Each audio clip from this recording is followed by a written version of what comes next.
Okay, we are on. What's up?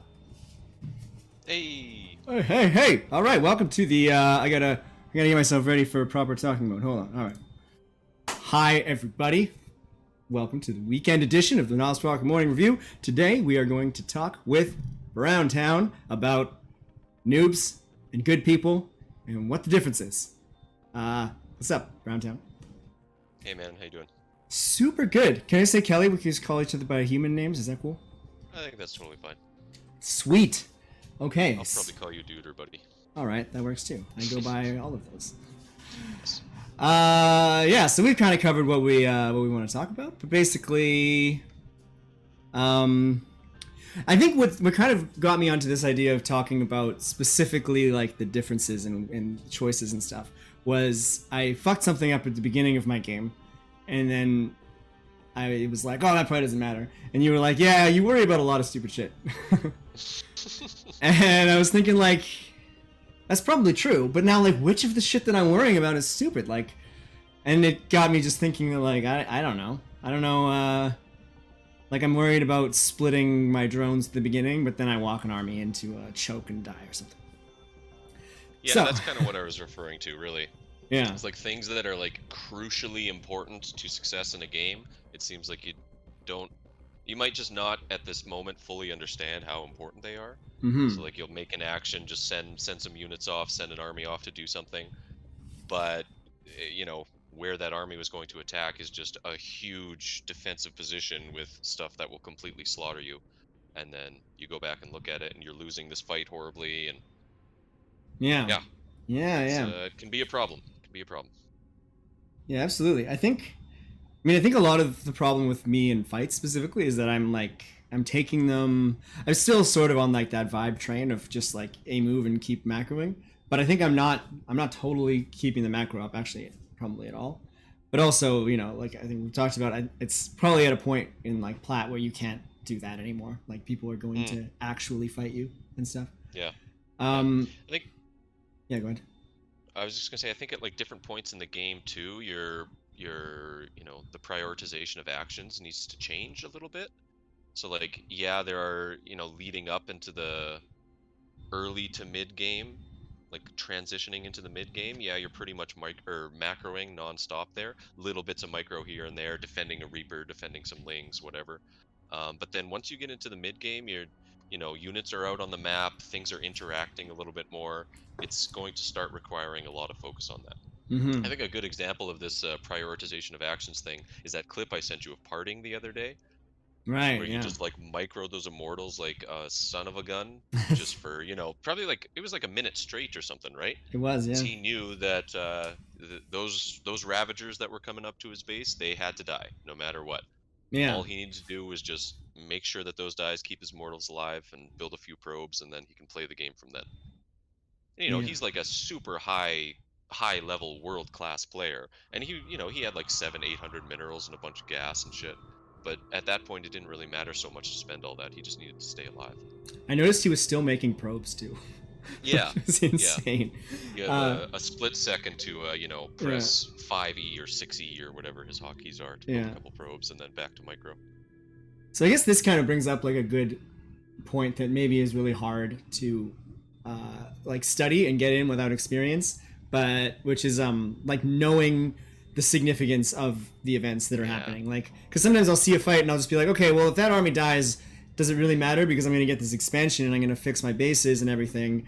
And like, yeah, and like gold, that was maybe good because that would give me the economy to recover. But if I lose the army too badly, and then they just come in and kill me before I can get more guys, then it is over. And it's really hard, I think, for me to tell the difference. Which then I guess opens up another big problem with just like game awareness. Which it does seem like a lot of things in this game are going to be just like getting games in, Yeah. One thing maybe going forward to think about would be just kind of treat your army just a little like it's a little bit more valuable than you have been. You know what I mean? So like units, they can't really just be thrown away. They got to trade out at the very least for some units, some buildings, some probes, just something. You got to try and get some value out of army.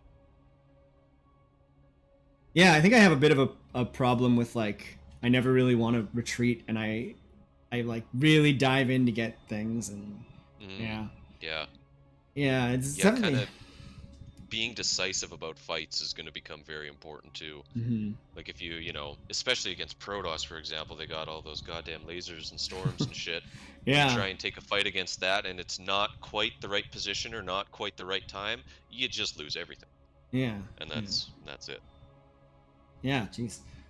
So is there like given that you've seen me play a fair bit? I mean, afterwards we can watch a replay and talk about like at what point the decisions make no sense.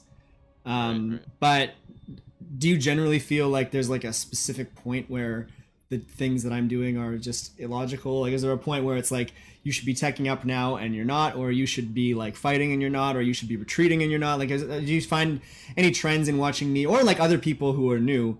Any like sort of relatively consistent moments where it's like this is not how you should be looking at the game? Hmm. Yeah, definitely. I think all of those things you mentioned, you know, I noticed to some little extent, but like I make those mistakes too, right? It's it's not it's very very difficult to play a perfect game of StarCraft. You got to Hmm. just kind of approach it as just you do the best you can basically, and yeah, like in regards to those exact points, the you know, the teching thing, I think we talked about a little bit, like when to build an infestation pit to start transferring over to hive units. And like it's very important, for example, in that specific circumstance, when you get a hive, right when it happens, you need to get your vipers, you need to get your lurker upgrades, you need to get your ultras, you need to get your broodlords going. That it needs to happen like right away when your hive pops, right? Like Hmm. these tech buildings, these tech timings are very important to keep crisp. Yeah, that's Because interesting. if you give you know, give your opponent rather a little bit extra time to say scout out that you're doing these things, and then they see that, you know, you're a little bit behind on broodlords or something, while you're doing that they can just move across the map and kill you, right? Like it's a very time intensive thing to go hive, and it Yeah. costs a lot of resources, so being very quick about it and precise about it is quite important. Yeah. That's interesting because I know, like, I think that kind of reveals something for me. I know my opening. I want everything to be like perfect. Like, I understand the importance of getting that larva used immediately and like putting down that hatch the second that you have the money and the spawning pool and Yeah, like all of that. But then as the game progresses, all of the timing and like the urgency of like stacking things as soon as they're available is right, right. entirely gone for me. I'm just like, oh, I guess I could make an infestation pit now. Like I guess I might as well add a spire in case I want some like brood lords later. And it sort of Yeah, sounds like I might need to have these gaps sort of filled in. Like I'm going to do this, and then I'm going to do this, and then I'm going to do this. Not that that's ever going to be like perfect. You know, things are going to screw up yeah, and everything. But even just maybe having this sort of like getting into the habit in your mind is of like, now that I have made a hive, I know I need to come back in like 1 minute and I need to do like upgrade the spire. Or now that I've made the spire, I need to come back and like make mutas the second that it's done or make whatever. I think I just kind of start throwing things out there without a general plan, and then I'm just like, I'll see what I have available when something happens. yeah. Which, Yeah, it's definitely. It's not. You're kind of on the right path with that. It's good to just have all those buildings and have everything ready, but there's definitely a plan. There needs to be a little bit of a plan with them, right? yeah, yeah, and that I guess that leads to more problems of mine of like, what is the plan?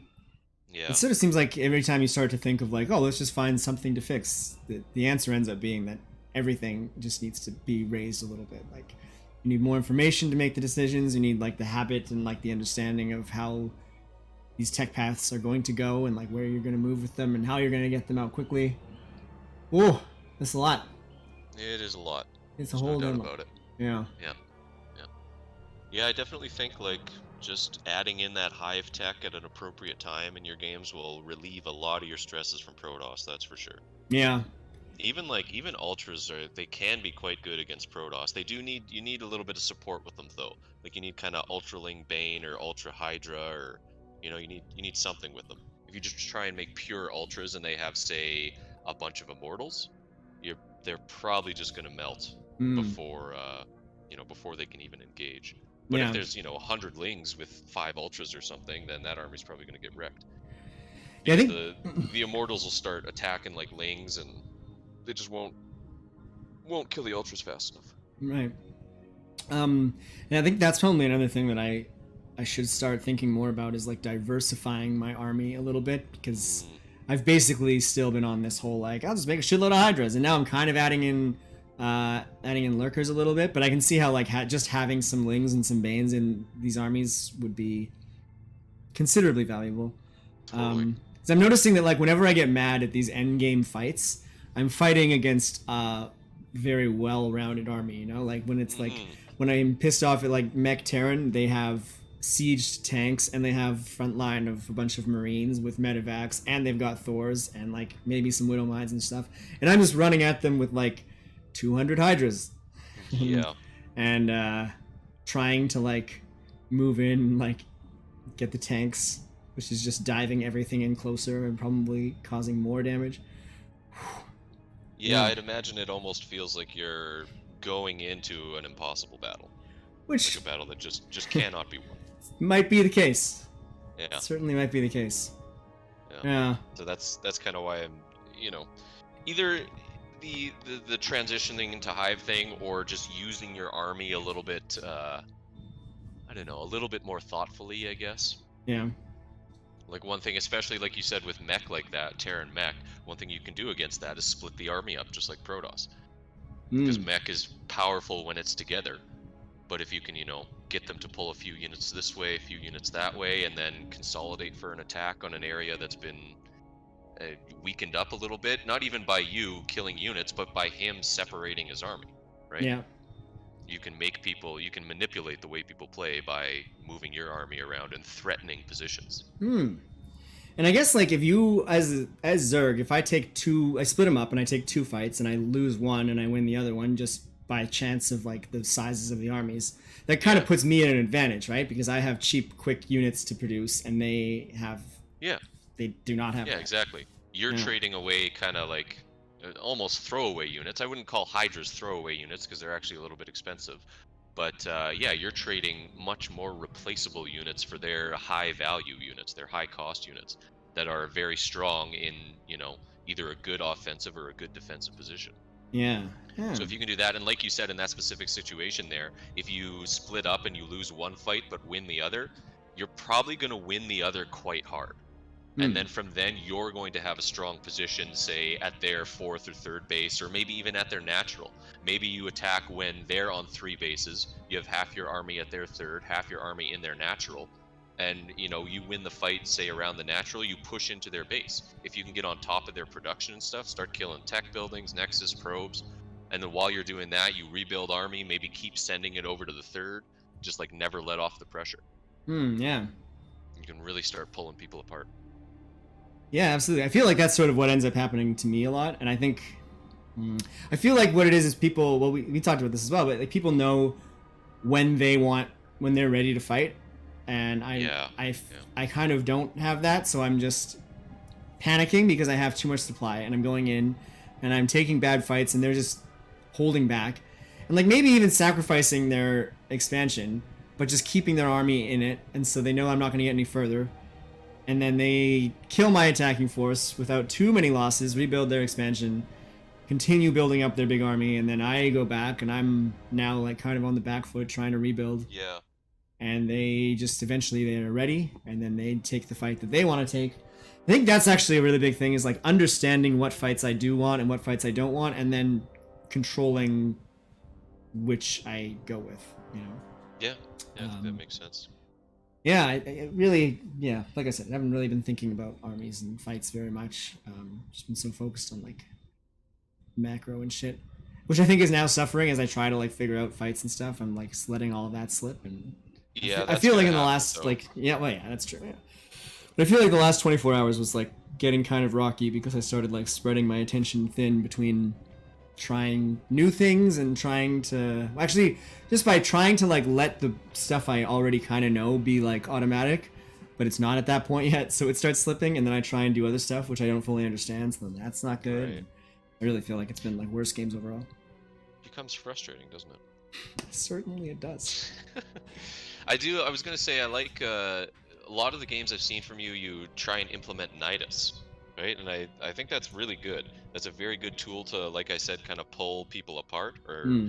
not even necessarily pull them apart, but maybe grab their attention somewhere else on the map for a little bit. Yeah. So, like, say if you put a Nidus up in a Terran main, and maybe only, maybe unload only like 5 Hydras or something from it, right? Just like a few units, and they'll probably come back with, say, a good amount of. They have to respect it, right? If you unload everything in there and get a strong position, then they're just going to die. Yeah. So they have to bring back a good amount of units. So grab their attention there. When you see their army coming to deal with it, you could already have your next, a bigger army set up at one of their expansions. When you see their army in their main, that's your cue to grab your other army and get it into a good position to Hmm. attack, a base or attack their defending position somewhere while their attention is somewhere else. So like diversion tactics can be very, very strong. Yeah, no doubt. And that's what I do with Ling Muta pretty much all the time. Based on the situation, based on how many mutas I have, how many lings I have, based on where they are on the map, I'll, grab their attention somewhere and then dart in with the lings, kill a mineral line. Or maybe I'll, poke with my lings somewhere and then dart into the main with my mutas and kill the turret while their attention is somewhere else. Yeah. So that brings up Where your opponent is focusing can allow you to manipulate them pretty strongly. yeah.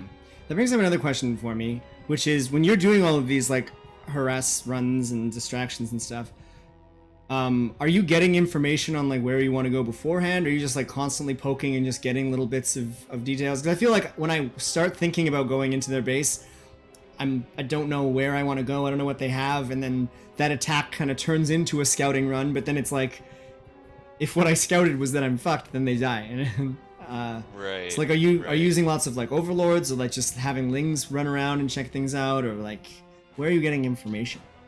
Yeah, I guess the early game is definitely overlords and little ling scouts here and there. Once you get mutas up, that's a pretty huge part of your scouting for sure. Yeah, I guess Like you so. see what type of units they're going. You see if they're planning to take another base right away. You see if they have no third command center or no third nexus or third hatchery, whatever, and they're just massing up units on two bases to try and attack you. These kind of things are what will tell you how to take your next step in the game. Yeah. Hmm. So like I guess once you scout that stuff though, you do kind of need to know what the proper reaction is. Yeah. Like for example, if I see, people getting tech and getting bases, and it seems like they, say you get to a Terran's base and he's got a whole bunch of turrets already, well, you're probably not going to be able to do a whole bunch with mutalisks, right? So maybe only build like 10 to 12 while you get more bases up, get your upgrades, and fully saturate, right? And then once you get all that ready, just start pumping out units and do that, what I was talking about, pulling them apart, attack at different places and draw their attention here and there. Hmm. So based on what you see with your Yeah. harassing units, that's kind of how you navigate your position in the game. Yeah, it seems like harassment is like super valuable because if it works, Super. it fucks people up. If it doesn't work, you at least know what you know a lot. You get information out of it. Yeah. I definitely feel Yeah, my exactly. scouting starts to suffer once overlords become slow and not as good. And I mean, sometimes I'll throw some lings around, but it's usually just fine to like find an expansion, which is not terrible, of course. But cool. Well, I think maybe we should watch like this thing. Okay. Should I Uh, just start it up? Yeah, I'll switch over to it. I am curious, just before we do, if you have like an idea of like what,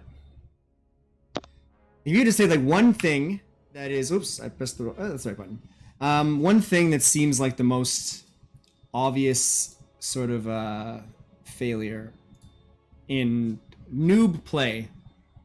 It could be a big thing or a small thing or In whatever. new play in general, or in like what I've seen from you, or this replay, or? Yeah, I mean, like, I guess in general, like in how people are looking at the game and the decisions that they're making, like, what is it? If you could pick just something, like it could be like awareness, or it could be like lack of focus, or I don't know. I'd almost, well, I don't know. Well, macro and micro definitely are two big things that stand out. But a lot of the time too, I see just like incorrect decisions being made and wrong reactions, overreactions, and just kind of, I don't know, just not really I don't know, not really navigating themselves properly in the game.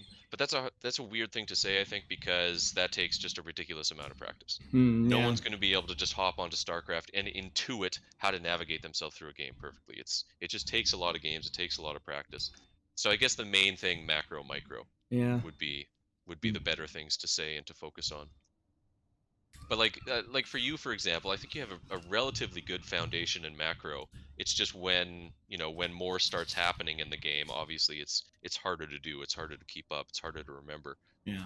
And you're trying now to incorporate all sorts of different strategies and different ideas and change your focus a little bit. So that'll obviously make it slip as well. Yeah. But yeah, I guess macro and micro in general, Hmm. army positioning as well. A lot of the time you see huge armies of even Terran.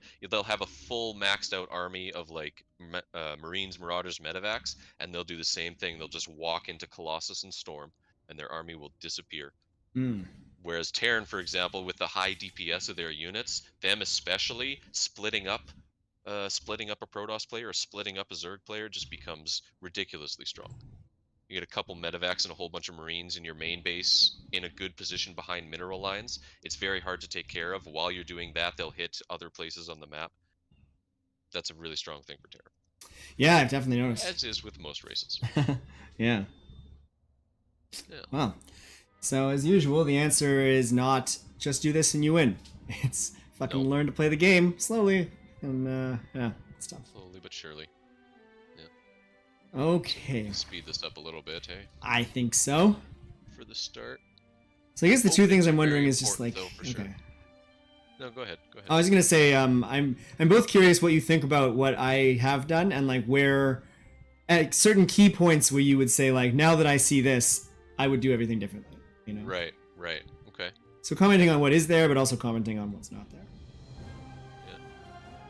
I think so far you look decent. Well, I guess I have to control the camera for some of this. Yeah, you will.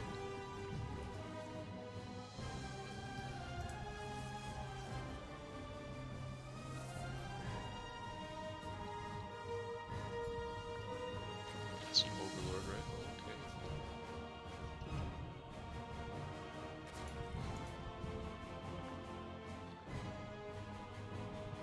So you really haven't seen anything yet other than the probe coming in and out. Right.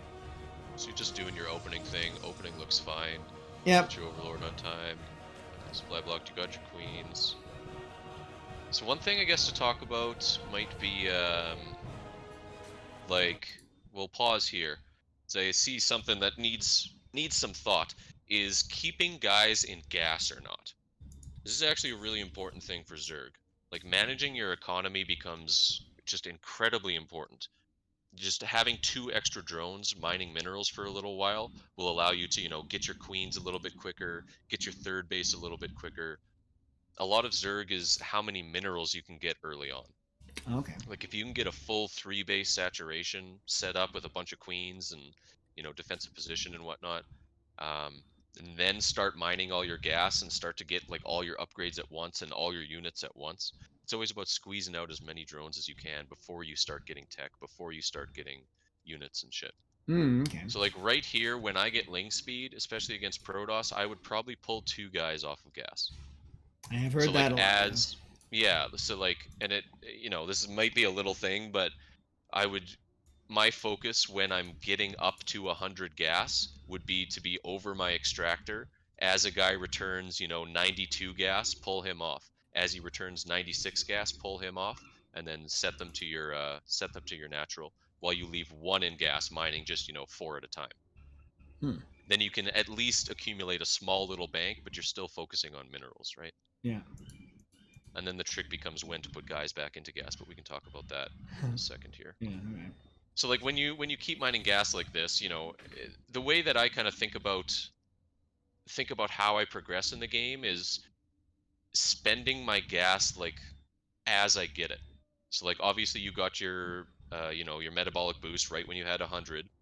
Your next 100 when, let's see, if you spend something right on time with that 100, like if you get your layer. Do you remember? I do not remember. I think theoretically I would. Oh yeah. Okay, good. Good. That's good.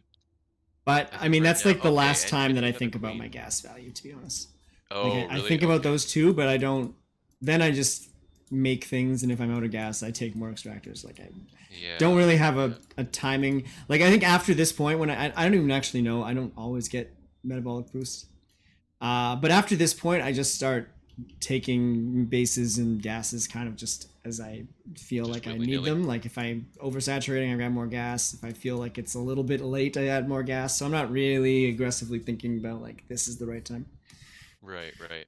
So like if, for example, if you know, someone in high master league saw a lair at 2 minutes and 55 seconds, they'd be 100% sure there's some sort of cheese coming, Oh right? yeah. Like you'd build a nidus right away with that, or you'd build a roach warren to get roach speed, or just some sort of weird cheese would happen, right? Hmm. Because I think when you build a lair this early, you need, when the lair pops, you need a plan with it like right away. Okay. But when you're, this early in the game, how many drones do we have here? You got 26 drones, not even a third base. There's not a whole lot you can do with the lair. Yeah. So those 150 minerals and 100 gas, you could either just not mine that gas that quickly and send those drones to do something else, and those 150 minerals can be put into more drones earlier, or say a third base, for example. Yeah. Okay. So like how you spend your minerals and gas is pretty substantially important.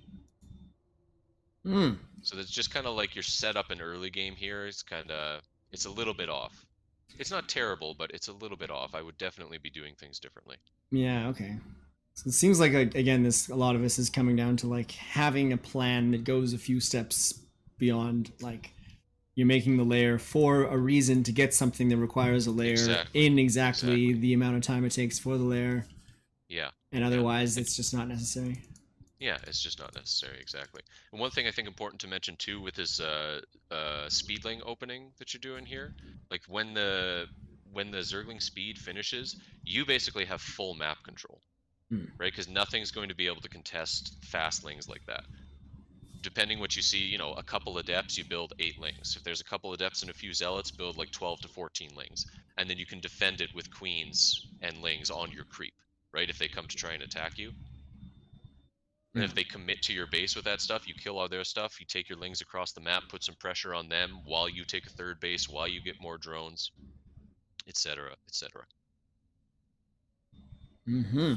I'm worried that like now that I've gotten this metabolic boost, there's going to be a conversation very soon about my lings and like maybe why did I even get this or what do I do with them? 'Cause I don't know what I did with them, but I know that I don't really have a solid plan for what to do with them. Yeah, I guess it yeah. might have been that I'm worried about like adepts, and I just want to have my lings as tough as possible when they possibly show up. But No, anyway, yeah, I think that's good. Speedlings are a good tool versus Protoss early. Not only can they shut down the adept harass and stuff, but they can shut down like an early third base, for example. Like yeah, if a Protoss, they generally when a Protoss takes a third base, they have a probe over there. They build a Nexus, a pylon, and they have like one zealot. You know, like yeah, it's nothing. If you just build like, I don't know, 15, 20 lings, you can go and kill all that and kind of disrupt their plan. yeah. On that note as well, I think it's important to make sure that you have vision of their third base. So like my first two overlords, for example, my first one goes to their main base and then sits at their natural. So I can see like what they're building in their wall, how many probes they have, when they get their gas, that kind of thing.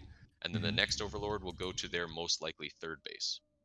And you'll keep it hovering around their third base so that you can see exactly when they put it down. When a Protoss puts down their third base is pretty indicative of what you can do in the game. Okay. And it relies, or rather, and it feeds into this speedling opening quite a bit. You'll know if you need to build some lings to go and harass them and deny that shit. Yeah.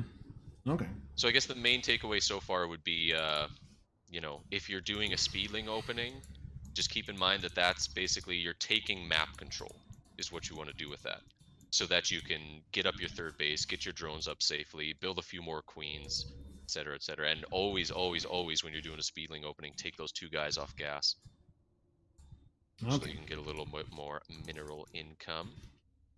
All right. And just a little note on that as well. There's going to be lots of notes. I would say around like 50 to 75 gas when that one worker has mined 50 to 75 gas, that's when you can put 2 more guys back in gas.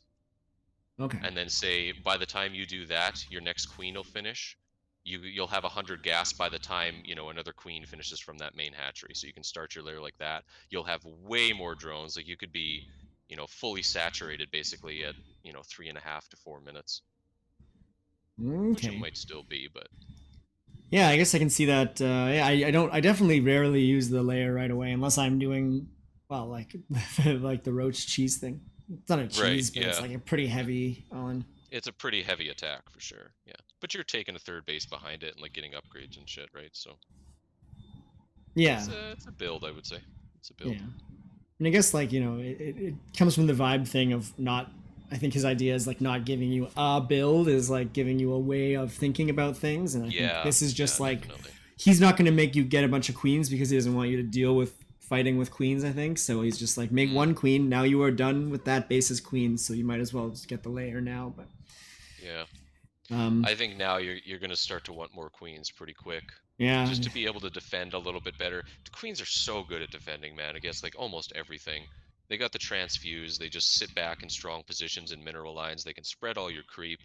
You know, once you get like huge amounts of vision out in front of your base, you just feel a lot safer. You can see everything coming. yeah. Position your units in time, etc. Whew. So for the early game, yeah, things could be a little bit different, but let's keep going, see what happens here. Have you seen... Okay, you have seen this wall. See what the next... Okay, you're going across with your links to scout. That's good. See what you see here. No third base. Oh boy. You got right in there. Okay. See a Stargate. Got a couple probes. Good. So just see what your reaction is to the Stargate. Still focusing on economy. Hydra. First thing I would do after seeing the Stargate is probably go and build a spore in each mineral line, just one. Yeah.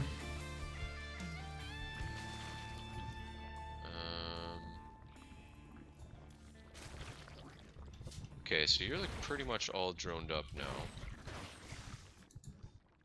You see an oracle being built, I think, right? Was that an oracle? Just wanna check. Yeah, it is an oracle. Go back to your vision.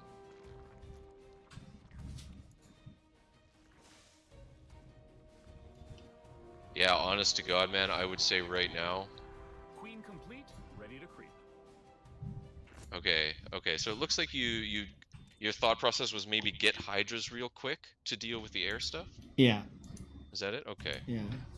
I think definitely I like everything pretty much except for the building of the hydras. Getting the hydra den, getting the 2 upgrades there was good. But if you just, you know, build 1 spore in each mineral line and have a queen or 2 by the spore in each mineral line, no air units, no oracle, no void ray is going to do any damage. They have to get back. They got to respect that. Mm. So you could spend just a little bit more minerals to completely saturate everything. Like get your saturation perfect, 16, 16, 3, 3 on everything, and then, you know, 12 on there. You got the gold base, that's good. I would focus, yeah, completely on saturation, taking a 4th base, then non-stop units. Okay, so I'm just like splitting my attention between like economy and army too soon. A little bit, yeah, a little bit. Yeah. I think this is I would call this a little bit of an overreaction Yeah. to the Stargate. You can really just kind of take a strong defensive position with spores and queens while you even out your economy. Okay. And then, like I said, the Hydra Den, the 2 Evo chambers is good. Get all your upgrades, get all that stuff going, while you get your economy going, while you get that 4th base up, and then just nothing but units. Is 4 base basically like the standard, like that you just need to have as Zerg, unless there's Pretty some much, reason that you're yeah. not? If a 3 base Zerg is basically going all in. If you Okay. stay on 3 bases and just try and attack, if you don't do damage with that attack, you're in trouble. Yeah. Okay. Do you have like They do. Is there a certain time that you usually would have like your 4th hatchery built? Well, As a that would guideline? Or is that too? Not really a time. No, Yeah. I don't really play in times in StarCraft. I Okay. just kind of like it depends on what he's doing. If I were to see a third Nexus, one of my first reactions would be go and take fourth hatchery.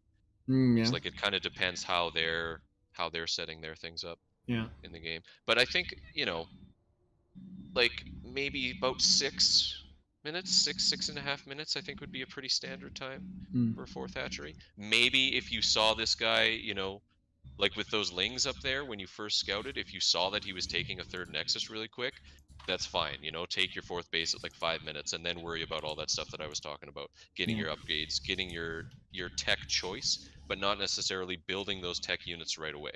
It's okay to get the Hydra Den and just let it sit there for a bit while you keep your droning up, keep your defensive position up, keep awareness of these oracles because they can come across the map, obviously, and decimate a mineral line in seconds.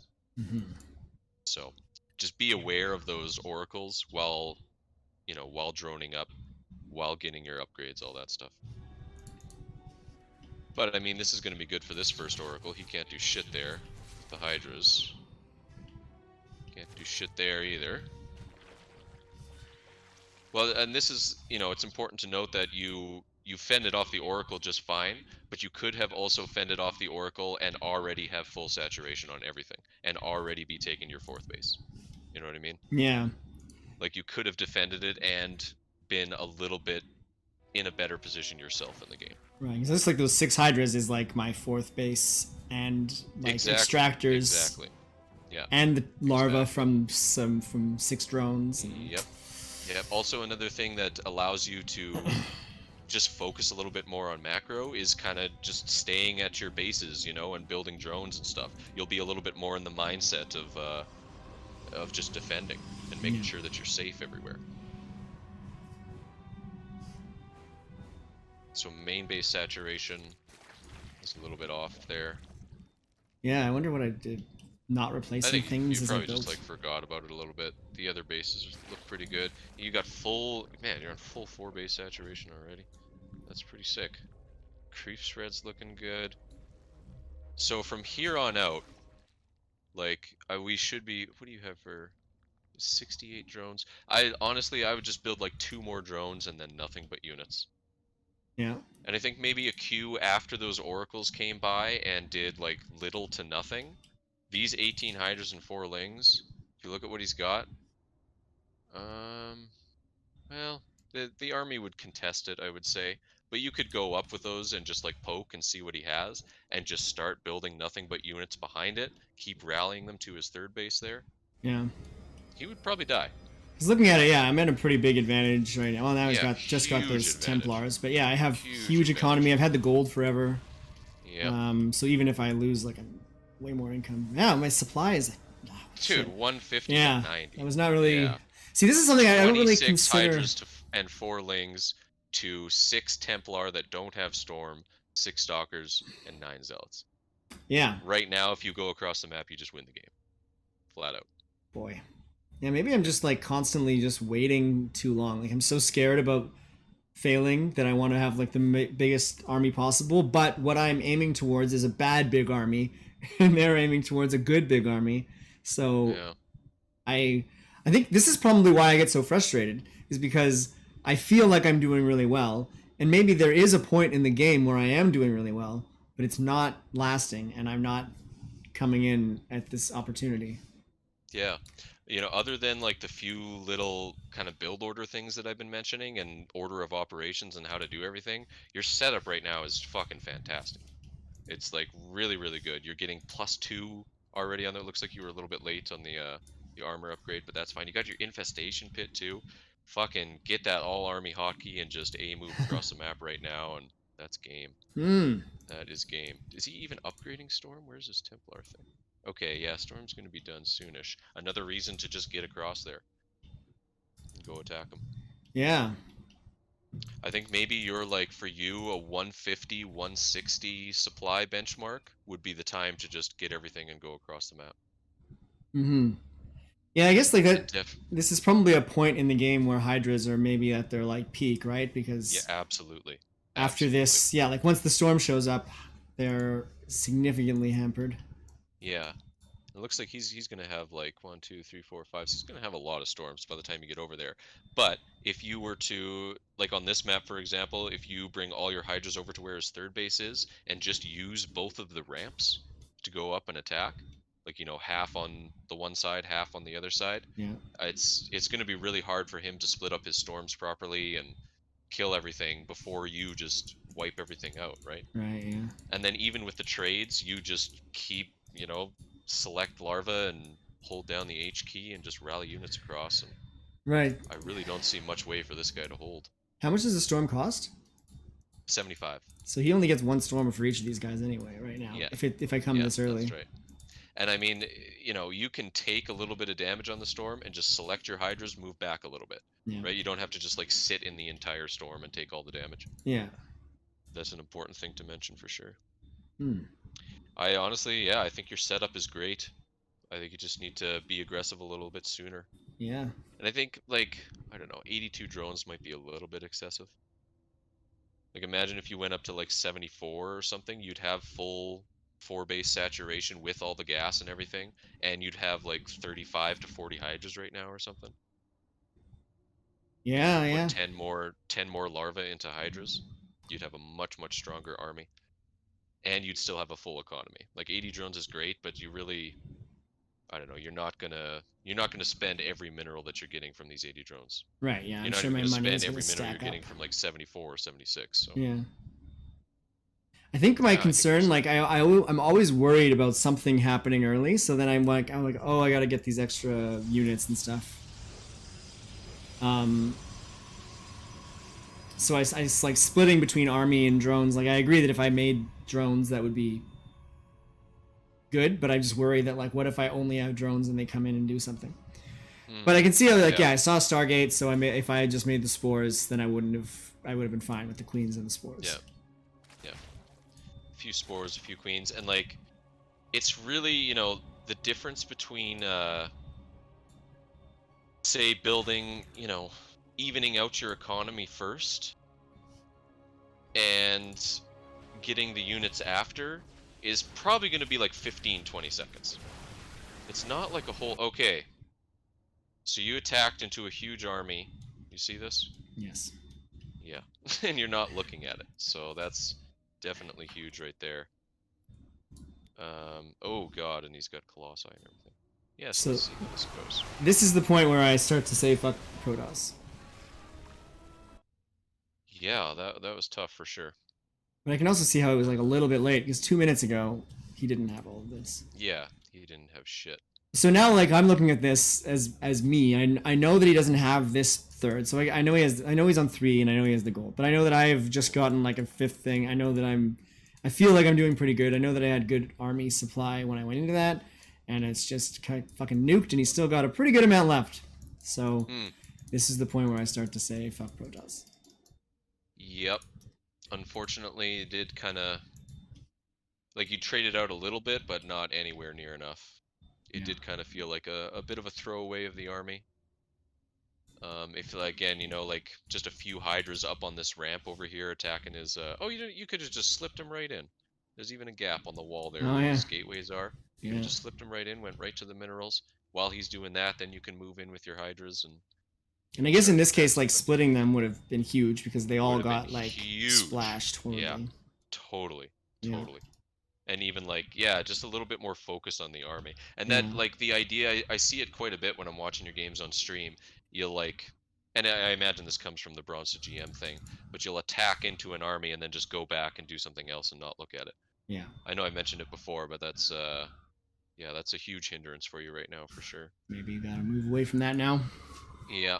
Yeah. And I mean, like, imagine if you, right now, instead of your army being all gone, you could still be doing damage, basically. You could still be, like, chipping away at him, picking things apart, and, if he, you bring your Hydras into the third base there and start attacking, this Protoss probably has everything on one hotkey. He would take his entire army up to deal with, like, 5 or 6 Hydras. While he's doing that, you can take a super strong position kind of down where his army is right now. You know what I mean? Like if you were to fan out your hydras and have a huge arc at the bottom of these ramps from his, his natural and his third, how's he going to come down there? Yeah. You could literally, like, one thing that I do against Protoss when I get Roach Hydra, for example, you will pull them out of position like that, get their army somewhere, and then just go and sit in a really strong position. You know, you fan out everything there, put a few units on the ramp, start killing his gateways, put a timer on him, right? Make him feel like he has to come down and attack you into an unfavorable position. Now, how is Very, very this strong. like? This maybe is like a basic strategic thing I don't get, but like this is the bottom of 2 ramps of his base. Would that not be Yeah. like an unfavorable position because he's coming at me from both sides from high ground? Or is it good because it's He's splitting up his bases? I don't know. so going down ramps or going up ramps is quite dangerous. Like if you, Oh, so you just want wait, to be established on the ramp? Like, I don't know. not necessarily on the ramp, but like for example, right now, um, from let's say from where your changeling is, you see that changeling right there? Yeah. Say you had hydras right about there, and then arced them from there to his natural ramp. You Yeah. see what I mean? Yeah. So like if you put them in a huge arc right there, he might be able to build like a couple zealots or a few zealots and a stalker or something from his natural base. That's not going to contest like 10 to 15 hydras that can fit on that ramp. And you had like how many hydras did you have before that battle It's started? like Let's see. 47 or something. 47. Yeah, Decent amount. it's a pretty fucking decent amount. So you Let's think like just a go large back problem. at So that. so instead of just walking them all into there, I send a few towards the gateways. I get him to Yeah. go and attack that, and then while that's happening, I set up a larger force on the other side. Yeah. So like right now, as you're going across the map, say even if you have all of these hydras on one hotkey, you could kind of, you know, right click them or attack click them to, can I ping? Oh yeah, you see that, hey? Yeah. You can, yeah, move them right there and then just select, you know, I don't know, 8 hydras, 10 hydras, and move them right there. Yeah. So, you know, start attacking that and then see what his army does. Based on what his army does, then you can control the next group that's over there. Like I said, if he pulls everything up there, you get them down here and just kind of arc it in that area. Right. He basically can't move down his ramps. He can't come and defend his bases. And if he does, you'll at least take a cost-efficient trade, and hopefully he'll forget about the hydras over there. Or if you feel comfortable with it, you can, you know, the hydras that are on his third base over here, move them back when you see his army coming, so that you can save them. Yeah. While his army moves up there, you move back your hydras, take a stronger position over here. You know, say he tries to come down, attack you a little bit, move those other hydras back to his third base. Just keep your armies moving constantly, and Yeah. pull him out of position. And I mean that in a good way. So yeah, this is just oof, oof. And it really, like, you look at his army right now: 2, 4, 6, 8, 9 stalkers, a few Templar, Colossi. Yeah, if your hydras are just really spread out and minimize the splash damage and whatnot, I think you just totally roll them right there. And there's nothing he can do. So army positioning, army Yeah. positioning, army positioning, and more army positioning. Oops. Rally point problem there. Yeah, rally points is pretty important as well. That army right there, I think, as well, if you had, you know, split up your hydras, you know, put some of them over there, and then defend with other ones right there and close in on his army, pretty much had nothing. I think the hydras you have even right now could have taken out what he had. Just come at it from two different angles. Yeah, I think I was just, and I remember I was just thinking like I was panicking about climbing Yeah. this ramp with all of these guys. I didn't think about just Yeah. going to the other side. Yeah, splitting that in half. Even like if I was smart about it, like toss that lurker behind where they're going to escape from, and Sure. but Yep. Yep.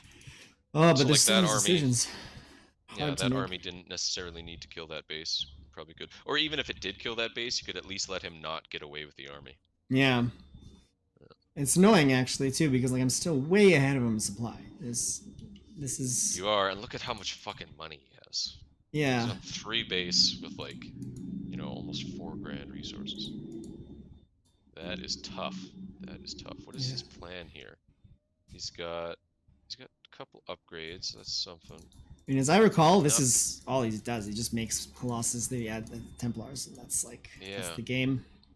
It doesn't look like he's got any other plan in mind. Like he's no fleet beacon, no 4th base. So yeah, even now, like, the game's not lost. There's been really, really horrible trades for sure, but the game is not lost. It is really eye-opening to see that I'm like kind of regularly fairly ahead. But then like here, this is gonna happen again, right? Like it's just gonna be fucking Colossus. But then I also am just doing Hydras. Yeah, one lurker Now- is pretty insignificant, I would say. Right there, that army, if you... Okay, right there. Yeah, you should have done that before you even went in the first time. If you had that many lurkers, you set up right there and just micro your Hydras back and forth over top of them, I don't think his army can engage it. Hmm. Like, he might be able to storm it a couple times, but Zealots will just... They will get decimated by the lurker spines before they even get close to them. Especially with Hydra support. Like, the Zealots will pretty much do nothing. He's got a lot of zealots. And yeah, but exactly, yeah, he's got a lot of army into something that's really should do nothing against what you could potentially have, right? Yeah. And So, like, just the making lurkers. all those lurkers before you went in would have been pretty sick. Yeah.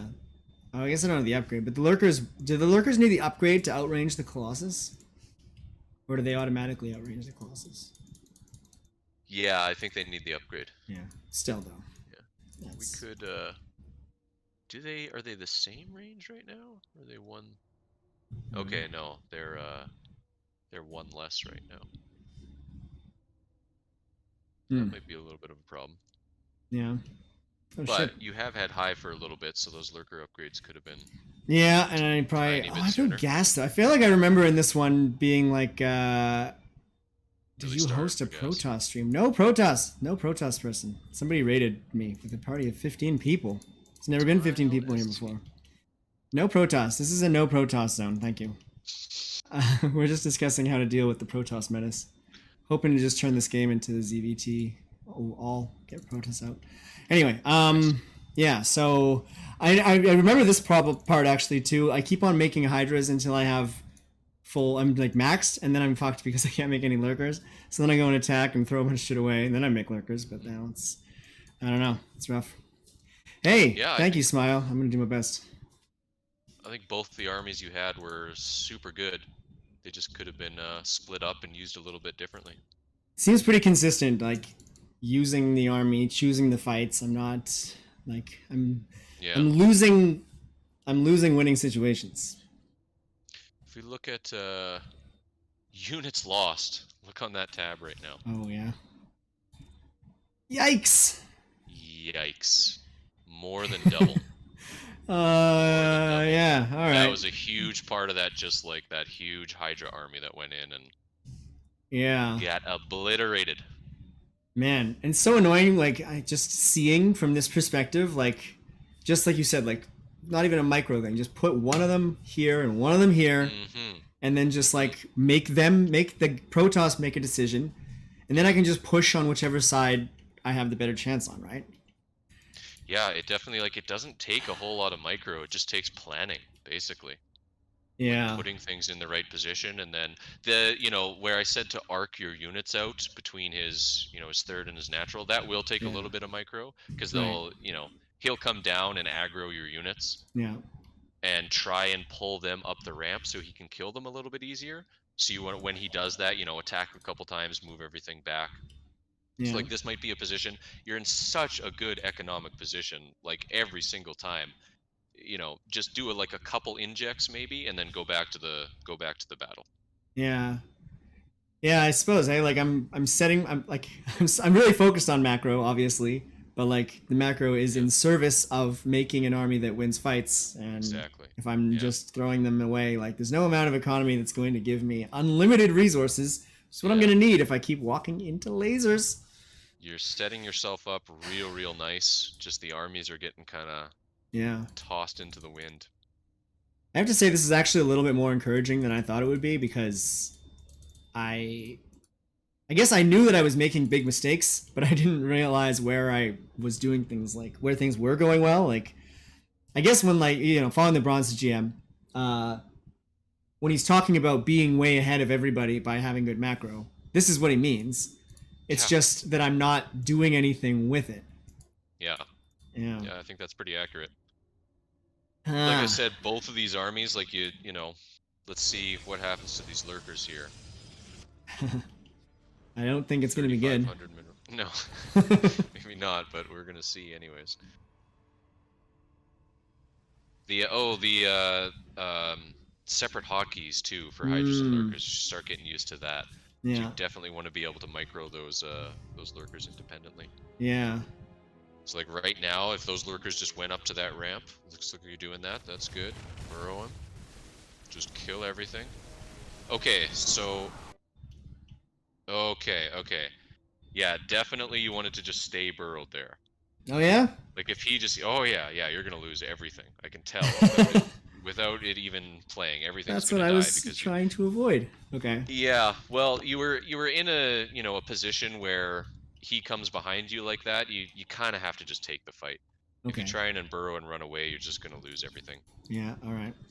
And it's actually not like it wouldn't have been super bad for you. I just want to see exactly how it starts, how the fight starts.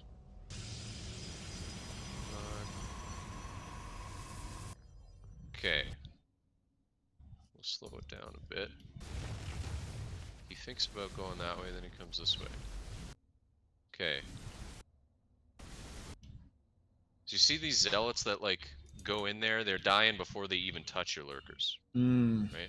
I actually think pretty firmly right here, if your lurkers stay burrowed, his army gets decimated. He might, I think the reaction here should be keep your guys like that and spread out your Hydras.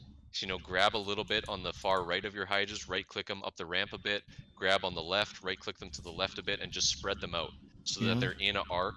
So when everything funnels into your lurkers, it's, the Hydras are doing as much damage as they possibly can. Because like the Hydras and the Stalkers and Hydras have the same range? No. Hydras are pretty sure a little bit more. Oh yeah? Let's see, so they have to come into this. Oh no, 6 to 6. So it's the same. Okay, so... But lurkers will outrange... Right, so as long as my Hydras are on my lurkers, everything that can hit me, except for the Colossus, gets killed, basically. Yeah. So like right now, you can see there's the moment you unburrowed, your lurkers are no longer doing damage. You see all these zealots that are charging in like that? They were all about to die, and I saved their lives. Exactly. They were all about to just get decimated. And when all of these zealots die, he's got... How many fucking stalkers does he have? He's got like 10 stalkers. He's got a whole bunch of Templar. He might be able to just storm all your shit to death, but you can at the very least trade out as best you can and minimize the damage on your Hydras. Yeah. It's like I think this would have been a good trade for you, I'm pretty sure. Like it would have evened out those units lost a little bit. Yeah. I think it would have been worse for him than you, almost certainly. Oh. Alright. I'm definitely like I gotta get a feel for these lurkers. I'm just started using them this week, and so then I decided like, okay, maybe we do fight. Yeah, that's not But then the storms, like this I'm reliving the rage just watching those storms. And look how many Templars with full energy he has. Like he can just storm all my bases down with what he has in the bank right now. It's insane. Yeah. Pretty much. So even if I had held that position, I feel like storms just immediately like he's not even close to running out of storms. No, he's not. But at the very least, everything except the Templar and the Colossus would have died. Yeah. And he would have used up a ton of his energy, right, to kill your lurkers, instead of just everything of yours dying and him having all these Templars in store. Yeah. So at the very least, you could have traded out units and energy, and then, from there, look at all the units you have. Imagine if he had only Templar and a few Colossi there.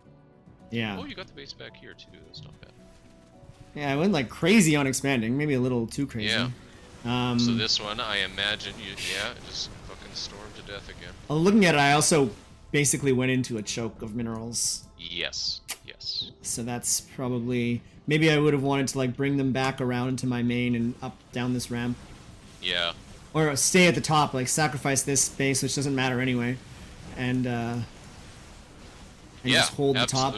Absolutely. Well, like right now, obviously he has pretty good access to your main, right? So units probably should have been over there a little bit ago, just defending that position so that he can't just walk up here.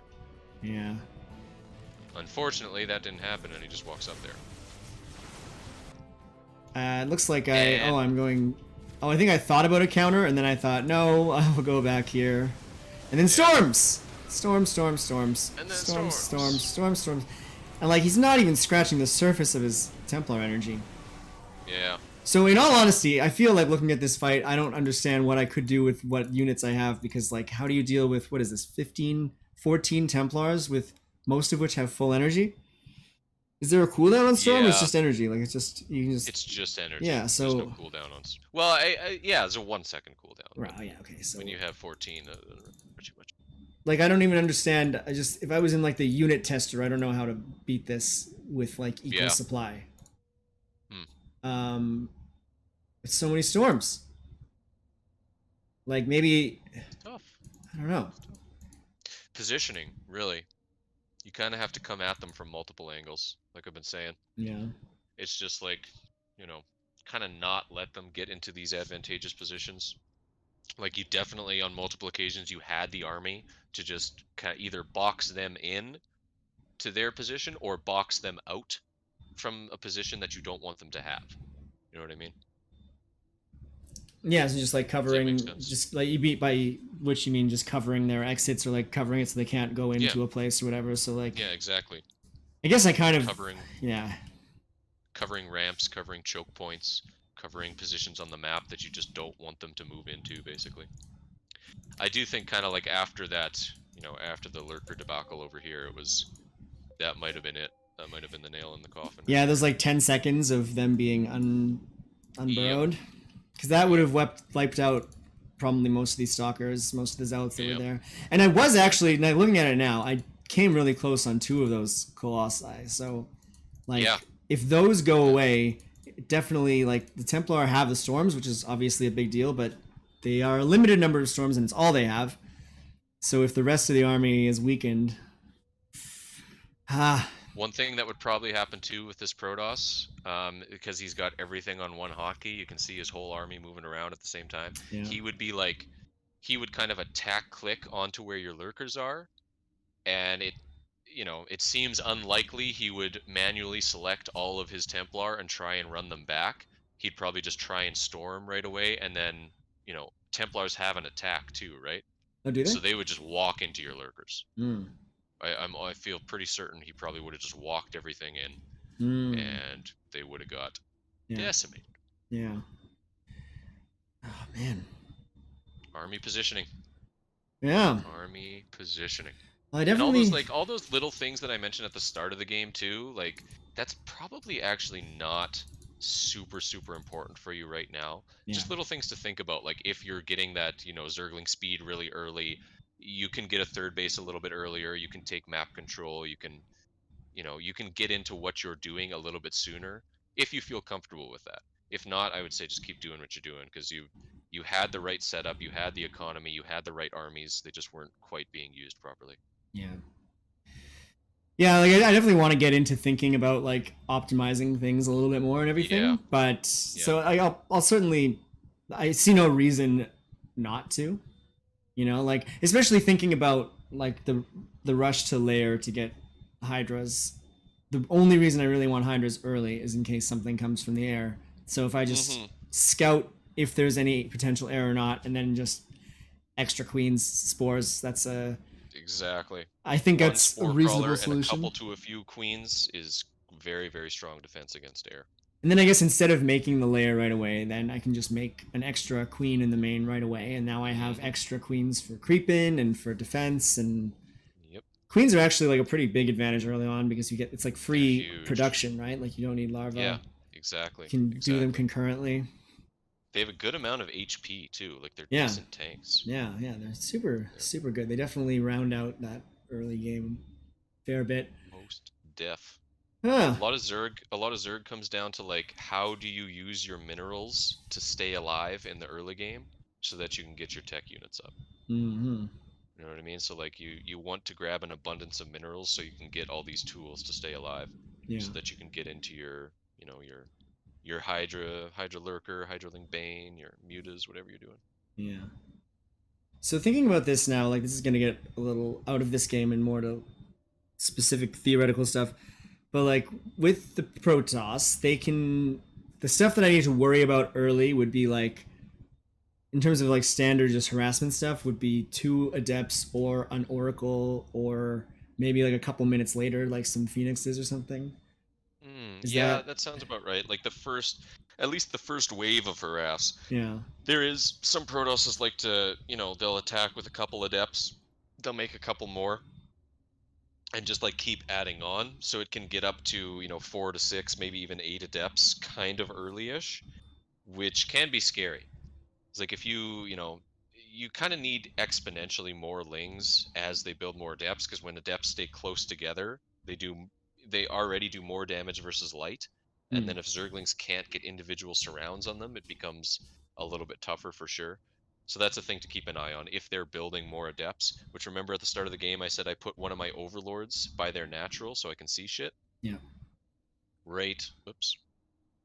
Hold on, I'm just gonna play so that ping goes away. Oh yeah. Right here. That little ledge there. If Is you were that- to put an overlord kind of right in the center of it and hold position, then you can see what he's doing with his gateways at the start of the game. Like if they're still building, then like a couple more units are coming out of it. Yeah. Okay. So you can build a few more lings for that. Is that spot safe from like It is. from stalkers? Yeah, 100%. So these little outcropping things, this is something I needed. Those things, are they always safe from normal early game range, like Marines and Stalkers, I guess? Is there any ground unit that can hit them? Nope. Unless you have vision of it. Unless you have vision? So it hides the Overlord, is what it does. Oh, really? So like Shit. it puts it in the fog of war, basically. Oh, I did not know that. Yeah. That seems important. It's pretty important. Okay. Zerg, unfortunately, they kind of have to rely on Overlord's early game to get the right scouting. Oh, shit. Not unfortunately, it's not. It's it is what it is. But like they would get vision if they walked next to it, right?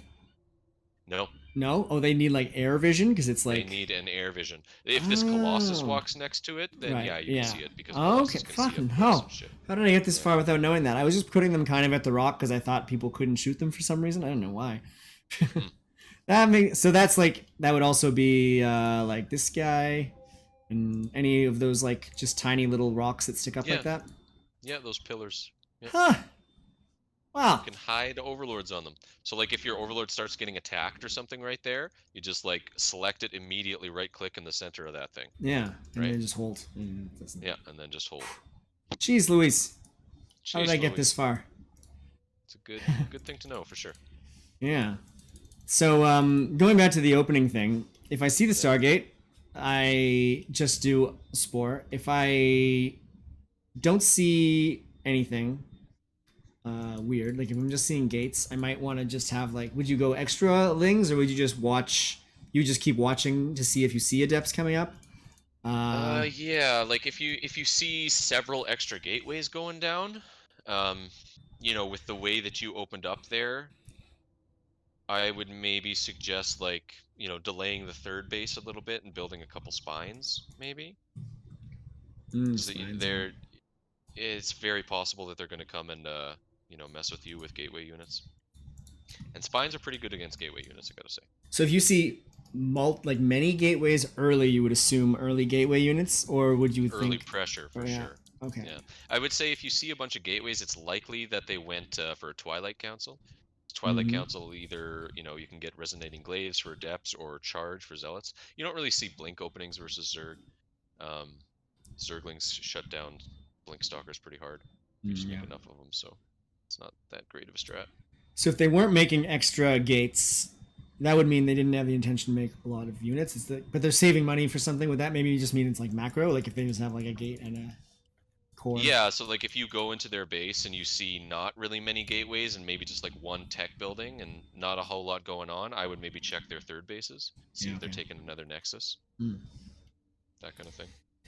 Yeah, I think it's going to be really important to get a better feel for what I'm looking for specifically and like what I plan to do specifically, because like in this case, yeah, I saw the Stargate, so I made a ton of Hydras, but that's obviously not the right answer. And like this is one of the situations I was talking about where like there's a correct answer to the information that I have at this stage in the game. Nothing else can have happened, right? Like we are locked into resources and time at this stage. So like just finding those answers, I think, is gonna be pretty big. And then like trusting them, like trusting one spore per line and like an extra queen. That's going to save me. So now I get back to my drones until I see the next bit of information. Mm-hmm. Mm-hmm. Because in this case, yeah, that would have worked 100%. 100%. 100%. Oh, hi, Steve. Oh, hey. I have an announcement to make. Oh, yeah? I'm going to steal some airtime on your stream. Oh, I'm going to okay. wish my Oma a happy 88th birthday. Happy birthday, Oma. Happy birthday, Oma. Happy birthday, Oma. Well, that's good. I hope that everybody here can send their love to Oma on this happy day. How old is she? Big love. 88 years old. 88. Oh, I wasn't listening to that. That's like a lucky number in some countries, right? Oh, nice. It's like the infinity symbol. It's good. Nice. Cool. That's exciting. Well, I think we've learned a lot here today. Good. Yeah. Good. What did we These learn? Army positionings will Yeah. be a little more thought out as you move across the map. And like I said earlier, I think, around 150, 160 supply, if you start to move across the map and poke here and there and, Yeah. make them react a little bit, you'll have quite a bit of success. And split up your army. Split up the army. Mm-hmm. Take favorable positions. Yeah. Yeah, I feel like probably the big thing, like the overarching sort of theme of what I'm seeing here is that I'm not utilizing the advantage that I am working so hard to give myself, and I am overestimating my opponent. So, like you say, like I'm crushing him in supply at like 6-7 minutes. Like I'm Yep. set up like a monster, and then I'm letting him catch up while I think about what to do. So I think, yeah, if I want to, and maybe that's like I have this macro idea, like, okay, I'm just going to do tons of macro and that's going to be great and everything. And then I think like that just means I never have to worry, but using that. It's not the case. Yeah, it's not the case. And I guess this also comes, I think, from Bronze to GM, because he's always like max out at like 8.5 minutes and then go and attack. So I had this picture in my mind of like needing to get to like 200 supply and at least like 8 or 9 minutes before I can do anything like big army style. But Yeah. yeah.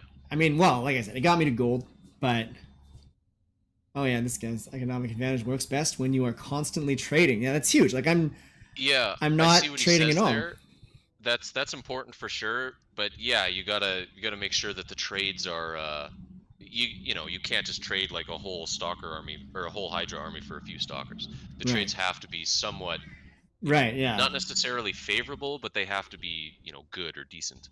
Yeah, which they are not being right now. But I can see how, yeah, like there is value in taking more fights and just getting little chip away. So like combining sort of both of these things, like combining better army placement and taking better fights with also using it, using the army that I'm making. And resources is also a huge thing. I got way too fucking much. Yeah. Oh, It all makes good sense. boy. The worst thing about all this is that now I'm going to go and play a game and it's all going to be gone and I'm going to make all the same mistakes repeatedly and I'm going to plummet to silver. I don't believe it. I think you're going to get a maxed out Hydra army and you're going to be like, okay, where do I put this army? Hopefully I'll Look think at about this that shit. before I max out. I think that's... Yeah. I'm noticing also in like this thing how key the time is. Like in that one, the one that I lost at the beginning, he didn't even have the Colossus when I was outside. Like it No. popped as I was attacking. So like if I had Yep. just been a little more aware, like, hey, I'm about to be, like I'm at 180 supply right now.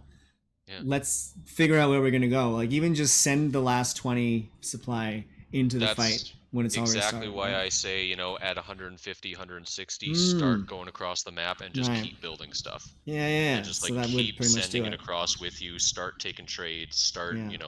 catching them out of position, start making them move their shit around so that he can't just sit back and, chrono out his Colossi and get all his upgrades and keep warping in whatever he wants to.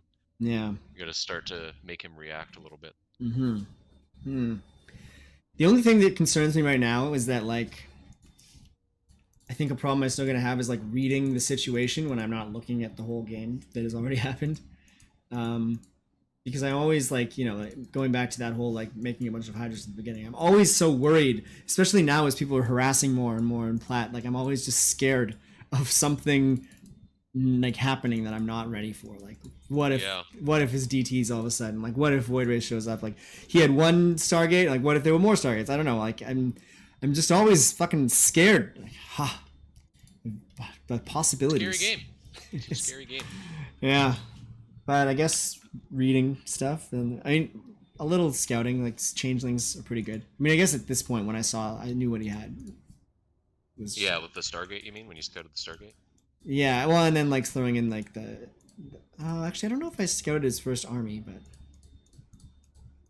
like I'm not sure if I'm doing good scouting after my initial scout. Like the initial scout was fine. I responded to that a little bit wrong, but I knew what I was looking for. But I feel like I have a lot more trouble reading like follow-ups. Although I don't know, is it really important to be able to read what they're doing after like later in the game? Like you kind of just want to do that initial read to make sure you don't get fucked, right? Like at the very beginning. Kind of, yeah. You do, like, at a certain point you want to see, like, remember earlier I asked, after, I don't know, I can't remember what happened, but I went to his base and I was like, what is the Protoss doing? Is he getting any more tech? Is he doing anything? Is there anything else you actually have to react to? And the answer was no. He just like wasn't doing anything. But a lot of the time people will, they might put up a fleet beacon or something, which means a little bit of sky toss is coming. If you see a fleet beacon, likely it could be a mothership too, I guess, but there's probably another Stargate or two that goes down with the fleet beacon. Mm-hmm. So that would be indicative that obviously some Void Rays carriers or something is coming. Yeah. So it can be important for sure, yeah. but you're probably not going to encounter too much of that right away. Like I think your massive Hydra armies at the start of games will be pretty strong, especially against Protoss here. I guess I worry too about like DTs showing up, but I mean the Stargate opener solves that because I have the spores and then I'm okay. But I don't know, I've gotten pretty messed up by DTs, but then it also feels like those are the people who are doing like really weird goofy shit, like they'll cannon rush and follow up with DTs. That seems common, hey? Yeah. Or cannon rush they follow up with definitely. either like DTs or like void rays, I feel like they do something fucky. That's Protoss. So I guess if I don't get the opportunity to scout and I deal with a cannon rush, maybe like spores, like that's not the biggest investment to be safe. I wonder about these situations though, like when is it ever a good idea to make a blind response like that? Kind of. There's sometimes like, I don't know, that's a bit of a complicated question. I would say, sometimes blind spores are just a good idea because you have like absolutely zero scouting information. And if you see, at his front, he's got the 2 gateways, a cyber core, and just walled off of like a zealot and an adept behind it or something. If you don't see a whole lot of units from them and you're not sure what tech they're going for, and you feel like, really uneasy and unsafe about it, they're not taking a third base, like things look a little bit fishy. Yeah, blind spore is probably a good idea. Yeah, but I guess you another round of queens, blind spore and another round of queens, yeah, because that'll help you defend off DTs and air for sure. Even though in you saying that, it kind of reveals that it's not totally blind, because I would be looking for like a lack of units and a lack of an expansion. So that is true. Yeah, maybe that is information I can get. Like I can always send a ling to go and see. Yeah, exactly. Lack of information can be a scary thing. Yeah. If you just can't find what he's doing and he's hiding it really well, then then you might want to D up a little bit, Yeah.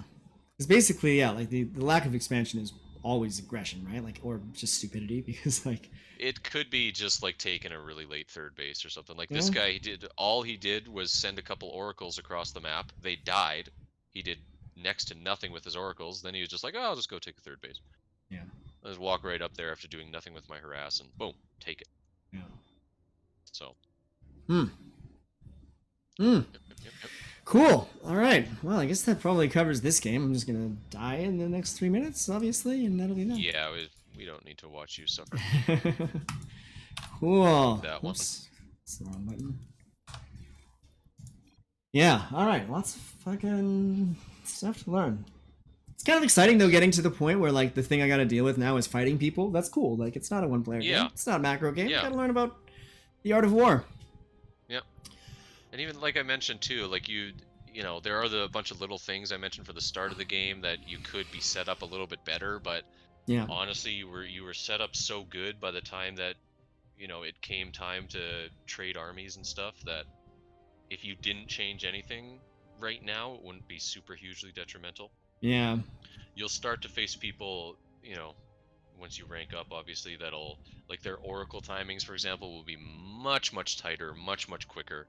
And in that case, like, you're gonna start to need to scout it and build their spore in time and things like that. Yeah. Because an oracle, really, it should get there long before you have hydras. Long, long before you have hydras. That guy was Yeah. just kind of a little bit slow on it. Yeah.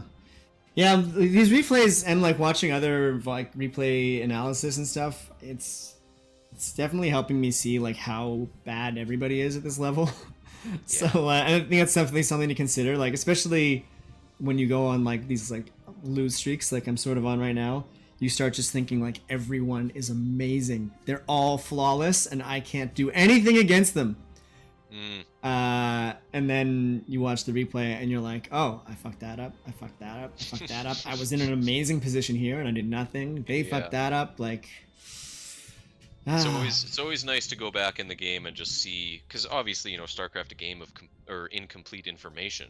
Yeah. You don't know exactly what position you're in at all times. So to go back and see exactly what happened is super, super valuable. Yeah. Whew. Boy. Cool. How do you feel after all that info? I gotta go back to my my fucking news screen. Hey, it's you. You're up there. I feel good about it. The one thing I feel is that a lot of this information is getting like, we're getting really deep into stuff that I need to get a lot of experience with, to get a feel for and to like respond to correctly right away. Yeah. So I feel this is good, but I worry that it's not going to make a huge difference immediately. Like I'm just worried right now that like the next game I go into, I'm just going to make the exact same mistakes. But I guess if I do, I do. It's at least there now, a little bit. And yeah, I mean the fight thing, a lot of it is easy though. Maybe I just need to break it down into like manageable ideas, like split the army, move them out sooner, even just like yeah, that's totally enough right there. And like splitting it up, depending on where you're attacking into, like literally 4 or 5 hydras just on that ramp attacking his gateways would grab his attention while the rest of your army is in the fog of war, and then when he goes up there, boom, you're all of a sudden in that really strong position at the bottom of his ramp. Yeah, even like that, like he'll warp in a bunch of zealots and stuff, and I will at least trade out much better than him. And now he has to rebuild these like more expensive units, and I am on like a fucking 100 bases. So yeah, and then imagine like that first fight there.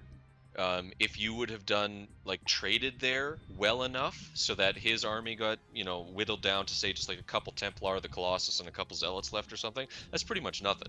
Your next attack, when you remax on those Hydras and build all those Lurkers, he's gonna have just no response for it. There'll just be nothing. Yeah. You get all of those units into a strong position and the game's just over. Yeah. Yeah, I think that really does play into like sort of what I am trying to do in theory. Like the whole thing with getting this early max and this big early economy is then just starve them out, right? Like that's kind of the play style. Like just don't let them do what they want to do anymore. Sure. So it seems like maybe like the two pieces of that puzzle that have been missing have just been managing and timing. Maybe. But that's a manageable thing to try now. Yeah. Like I said, all those early game things might be a little not super necessary for you right now. If you just do what you're doing and focus on the usage of army, I think you're going to have a ton of success. Yeah. Yeah, I think that's probably the way to go. I think that trying I've been doing a lot, like yesterday I was trying a lot of new things, and I think that's I gotta not do that. Just like stick to the plan. Even if it's not the perfect plan, just do the like bronze to GM opener. Basically just stick to the bronze GM thing actually is basically what I'm doing here. And then just adding tech at the right point as it moves on. Yeah, exactly. Which I think actually is like exactly what he's saying in Plat is like just start adapting your army to what they do. So yeah, exactly. Probably gone through this whole like week or two of trying to like figure out my own way of rounding back to just doing exactly what the GM said to do. kind of makes sense, though, right? It does. It makes sense that they would be correct about that. Yeah. Or at least have an idea of how to do it. Some A idea. little bit. Yeah. Whew. That all sounds reasonable. Cool, man. Well, thanks a ton for all this time and information. Dude, of course. This could be a weekly weekend thing if you'd like. Sure. I mean, I think there'll be plenty to talk about every weekend. Yeah. Yeah. If anybody out there is actually watching this stream from that raid, welcome to this place. I'm doing this whole thing. I'm trying to get to Grandmaster in like a year, which would be by July 14th of next year. I don't know. Maybe it's going okay. It's going all right. It's fun. But I'm doing streams really early every day because I got to work. So I'm doing streams from like 6 to 8:30 a.m. Pacific time. And then I'm doing my little morning show review afterwards at 8:30 where it's talking about like how the experience is going. And then I guess on weekends we'll probably do a little more in-depth thing where we talk about what the fuck's going on and where I'm screwing it all up. So if you think it's if you want to learn StarCraft, then cool, watch it. If you have any ideas on what I'm fucking up, let me know. Ooh.